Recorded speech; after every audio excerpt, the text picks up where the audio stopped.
I love my Mountain Dew. Get ready for your 3 minutes of Black Empowerment. One time back in 8th grade, I was doing my thing. All of a sudden, I got hit in the head with a book. One of those hardcover books. It was thick as a Bible. It hurt like hell. When I turned around to see who threw it at me, the culprit stuck out like a sore thumb. Joshua Sandifer, the class bully. He was looking at me like, what?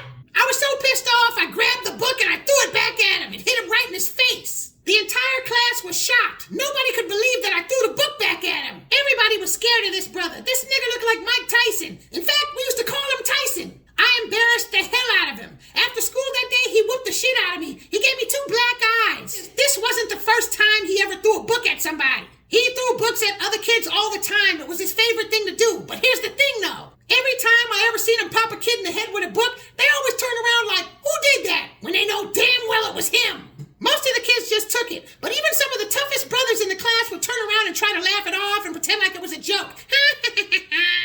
He never changed his behavior. He just kept popping kids upside the head, sometimes real hard. Since he whooped my ass in front of everybody, it only made the other students more afraid of him. Most of the kids in class made fun of me for the rest of the year. They would use both of their hands and drag their eyes down and pretend like it was me with 2 black eyes. But check it out. He never ever touched me or looked in my direction again. Yeah, I got made fun of, but every single time another dumb nigga got popped in his nappy-ass head and gave that big Amos and Andy grin like it was all a joke, he wouldn't look in my direction either. And I would think, yeah, coward-ass nigga, laugh it off. It's the same thing with the B1 grassroots. We do the exact same thing, except for the stakes are much higher. We're not being bopped with books. We're being systematically exterminated, and we're still looking around trying to pretend like we don't know who the culprits are.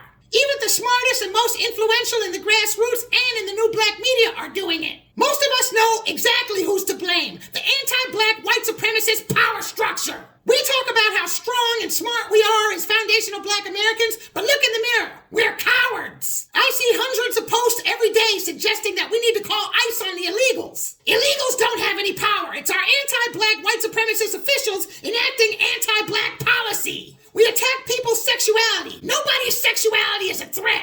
It's our anti-black officials weaponizing our sexual preferences. We yap about black politicians never doing anything for blacks, but even if we voted in all B1 candidates, they'd all be serving under a system of white supremacy that's stacking the deck. Even the ones who are supposed to be the biggest, baddest, and bravest in the new black media preferred to focus on the drama in the public comment portion of the reparations conference, while completely ignoring the fact that the panel ain't even talking about cash payments or any kind of protections. Yeah, keep playing it off while white supremacy's busting your ass upside the head.